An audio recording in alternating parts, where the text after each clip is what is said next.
اے ایمان والو، انصاف پر قائم رہو اور اللہ کے لیے سچی گواہی دو،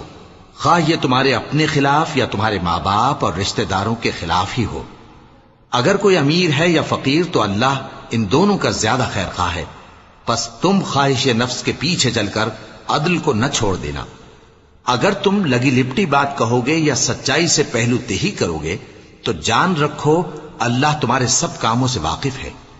مومنو، اللہ پر اور اس کے رسول پر اور جو کتاب اس نے اپنے اس پیغمبر پر نازل کی ہے اور جو کتابیں اس سے پہلے نازل کی تھیں سب پر ایمان رکھو،